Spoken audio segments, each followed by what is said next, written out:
So here we are at the season of holy days, when most religions originating in the Northern Hemisphere celebrate the return of the light into the darkness.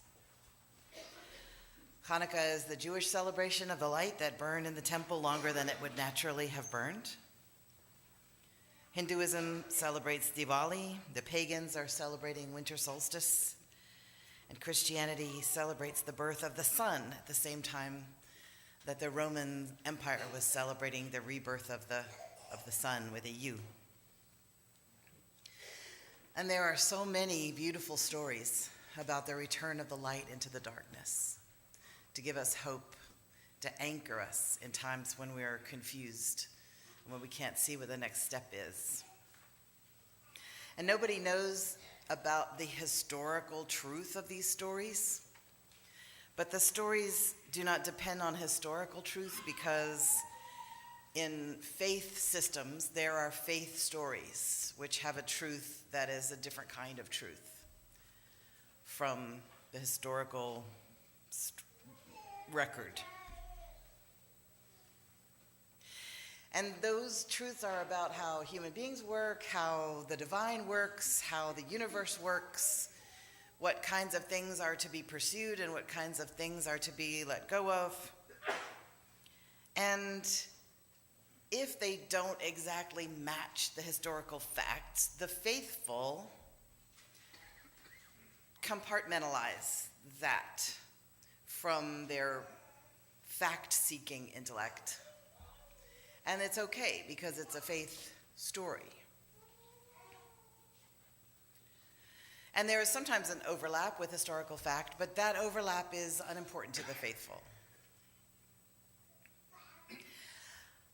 Today, I'm speaking about our principle, which says we affirm and promote the free and responsible search for truth and meaning. I quake to speak about truth today. I have been overly casual in my thinking. I assume that truth is something that agrees with facts, something that most people agree on together, and that people feel truth is important in news and in conversation. I have spoken in years past confidently about something called the ring of truth, where you feel the truth of something inside your heart and you can trust that. I don't think I believe that anymore.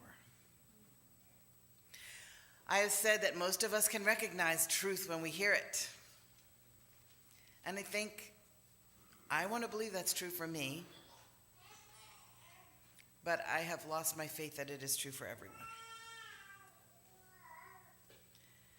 And we say we affirm a free and responsible search for truth and meaning, and you cannot have meaning without the truth. A pile of lies can have no meaning other than someone is willing to treat you contemptuously enough to blatherate a pile of lies that now sits steaming in the middle of your road. To be asked to find meaning in a pile of lies is cynical and abusive. We can have a free search for truth, but we've seen a shift. It used to be that we expected some spin in advertising, and we put laws into place, truth in advertising laws, to somewhat control the spin. And it used to be that we expected spin from politics, and we were used to politicians lying, but we were used to them being embarrassed when they were found out. Some years ago, I think 2012, when Paul Ryan shaved over an hour off of his marathon time, just casually telling people he got it in just under 3 hours.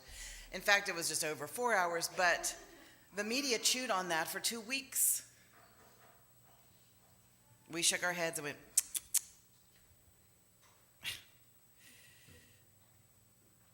We've had experience of people with no shame before. We've had Donald Rumsfeld and Dick Cheney. We know that there are people who lie, but now there's a shift, it feels to me inside. I don't trust that anymore. There seems to be a shift to dealing with a politician who lies and acts as if you are stupid for ever believing him. There's a PPP poll that just came out, I think Friday, that shows 60% of Trump voters believe millions of people voted illegally, even though there are no facts and evidence. Even though Republican voting officials strongly repudiate that, 60% of those folks do believe that.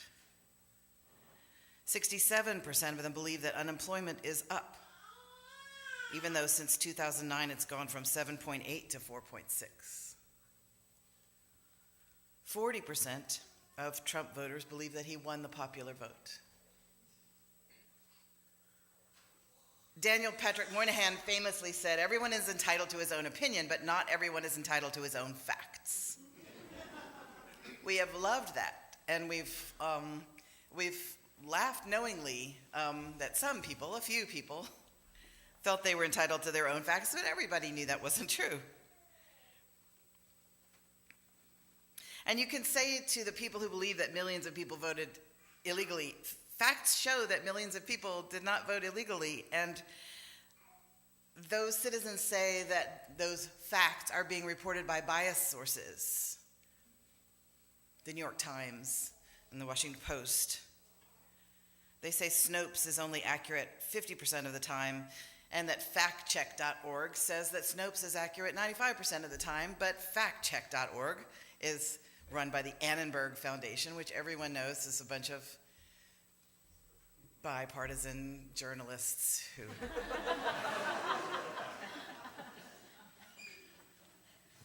these citizens are compartmentalizing their intellect. I don't think any of them are stupid. I think they have learned from their preachers to compartmentalize their intellect from their faith. And I think they are treating Donald Trump as a faith leader. I have not read this anywhere. I could be wrong. It seems to me that this has all the earmarks of a religion in that they believe without caring about any overlap with fact. If there is overlap, sweet, but who cares? Everybody has seen the interview with the woman who shown that Trump had lied.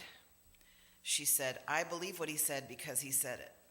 If he says it, it's true." That is a non-rational assertion. And you cannot argue with a non-rational assertion with reason. You cannot argue with that rationally. That is like talking to someone about their deeply held belief in the flying spaghetti monster who created the world. Epistemology is the study of how we know things.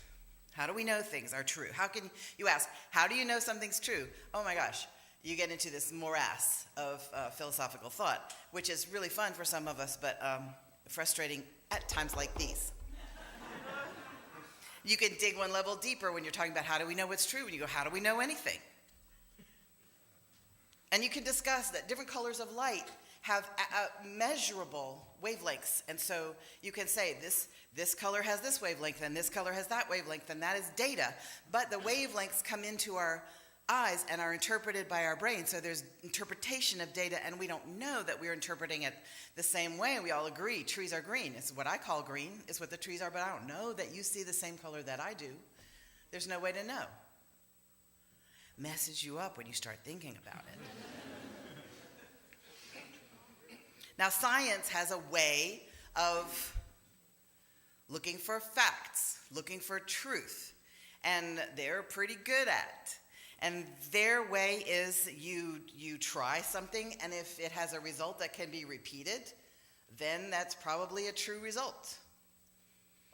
And if you have your peers, meaning other people who believe and understand the same things that you do, have the same education that you do, and agree to act as if certain beliefs are true and call them facts, that you all agree on something, then you can call it a fact. That feels safe to me. That feels secure to me.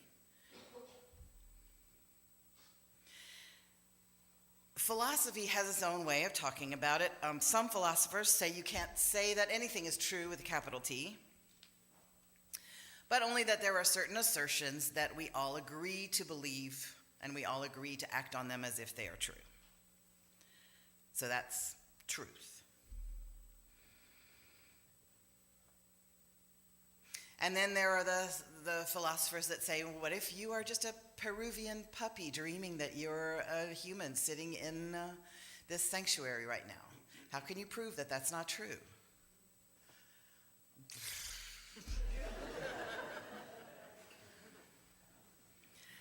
Descartes says, I think, therefore I am. That satisfied him. I think, therefore I am. And a philosopher who followed him was unwilling to posit the I, and so he just was willing to say, there is a thought. And as I said before, I don't have the patience for these beautiful, lacy discussions in a relaxed nature about the nature of truth. Because when you say millions of people voted illegally, that's either true or it's not. Whether we're Peruvian puppies or not, that thing is true or it's not true. And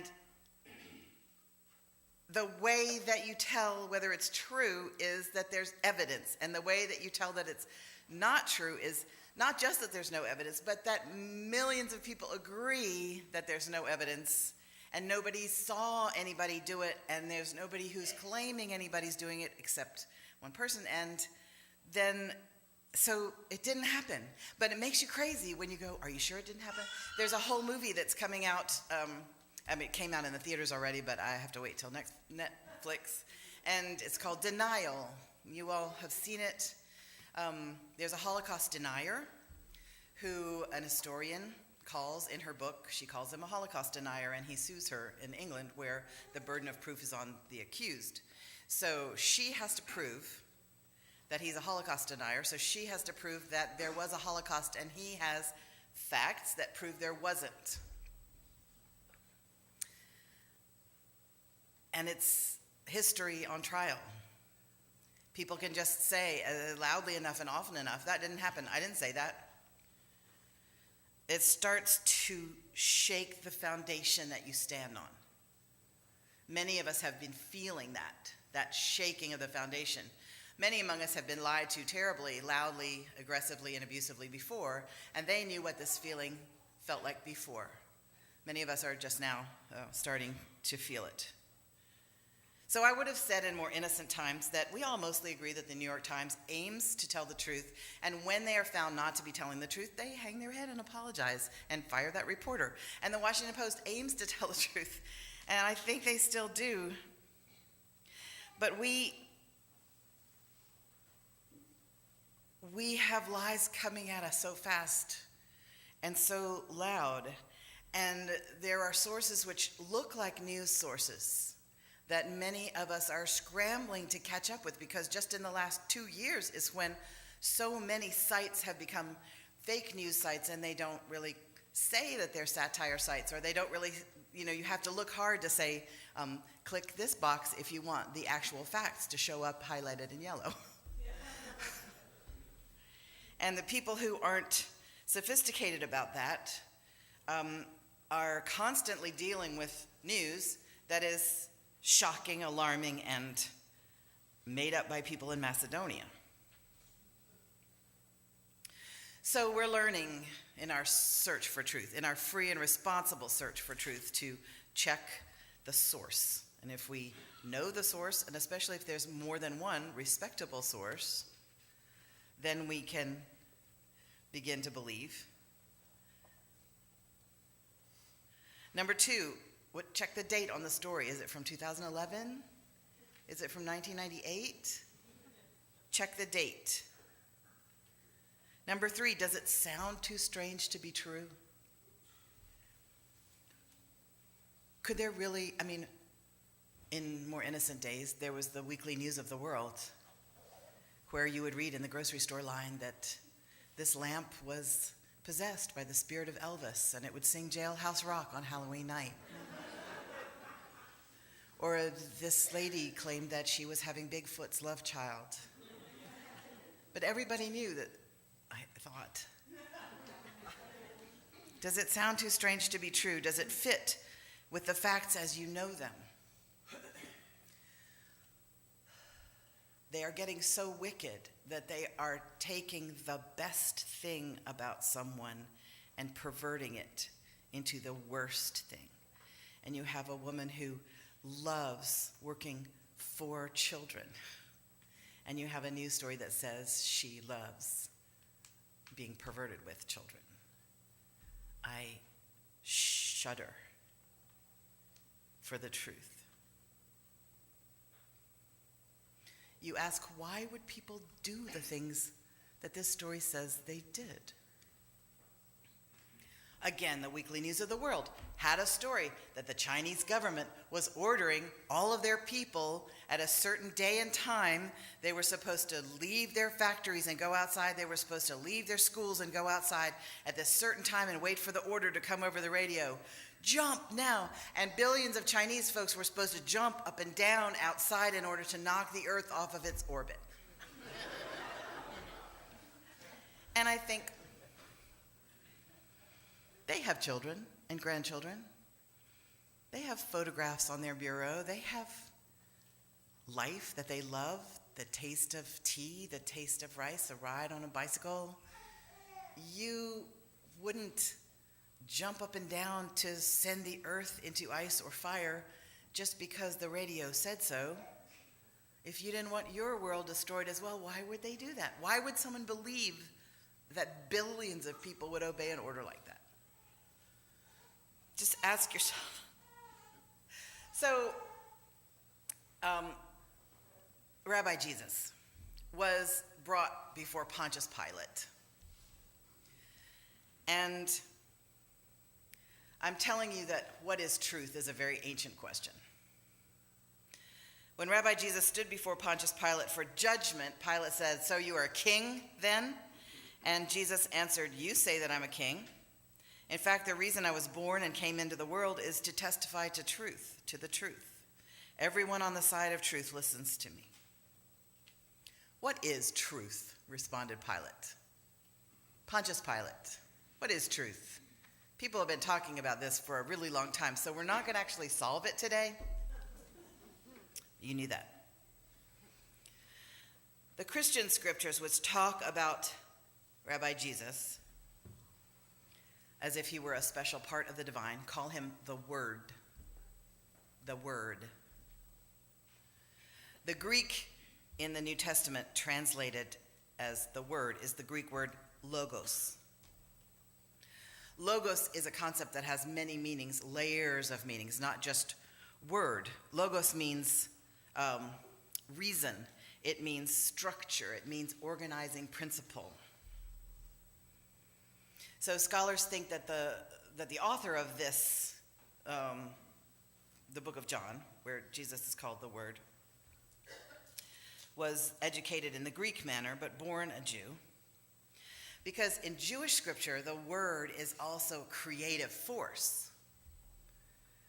The world wasn't born through a birth event in the Jewish originating stories. The world was created with words. And so when you call Rabbi Jesus the Word, you're bringing the Greek reason and structure of things together with the Hebrew creative force. And you're talking about a tremendously powerful spirit of truth, which is what they also call Rabbi Jesus, the spirit of truth. And so at this time of year, we celebrate the birth of the Spirit of truth.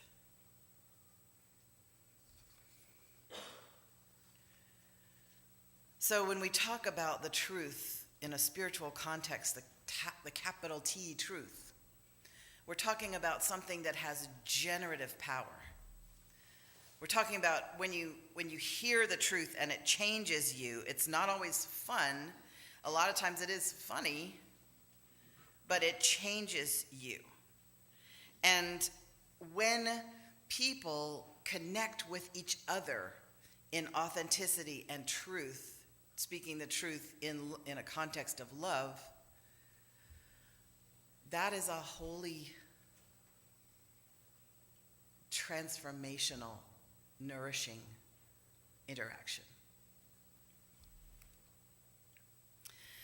It creates. And so when someone lies, they are taking the best thing about words, which is creating a reality, and perverting it into a destruction instead of a creation.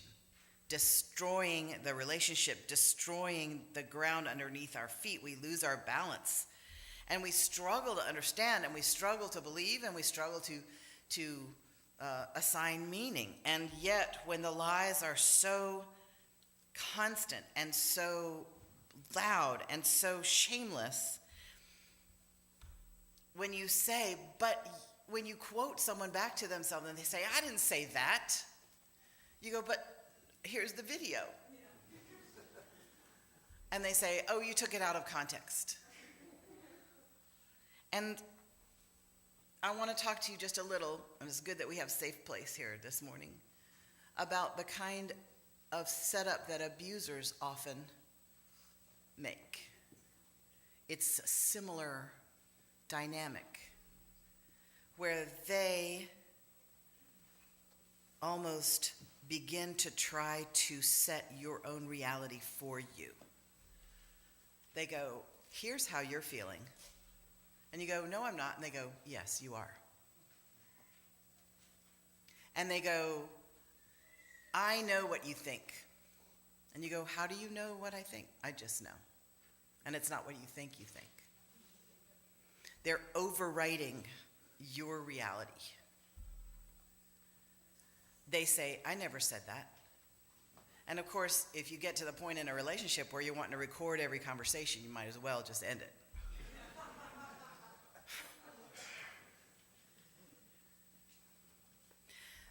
An abuser sets up a situation where their reality is the only reality that's acceptable. And if you completely surrender to their reality, then you're okay. Then you're a good person. And if you don't surrender, they'll call you silly, or they'll say you're dangerous or misguided or you're crazy. And you can't find your balance because the rules constantly change. And reality changes, and the one who's controlling it isn't you.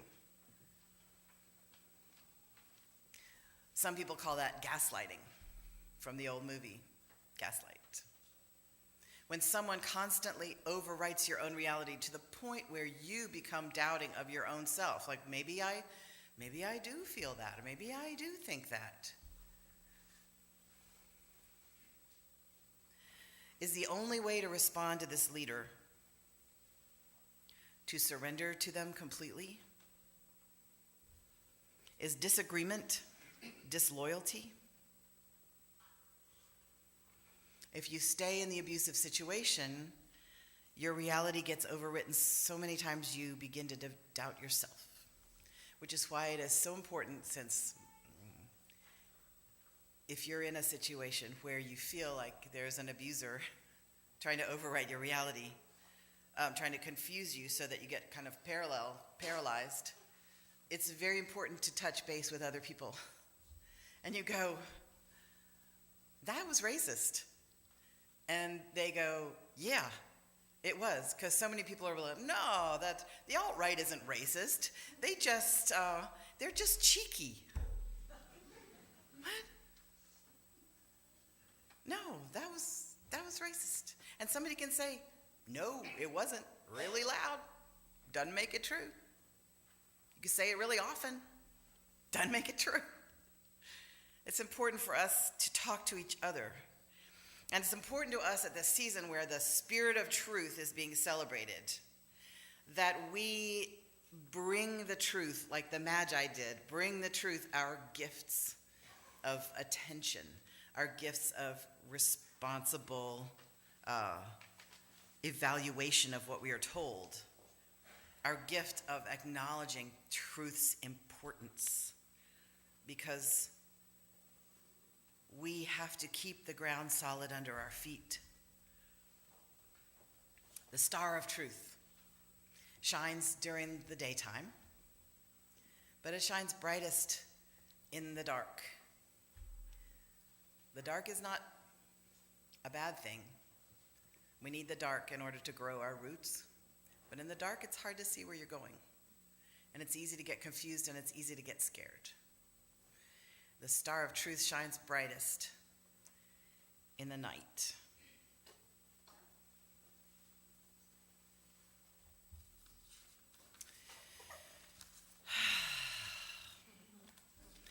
And I'm sorry to keep talking about this week after week after week, but it keeps happening week after week after week. Thank you.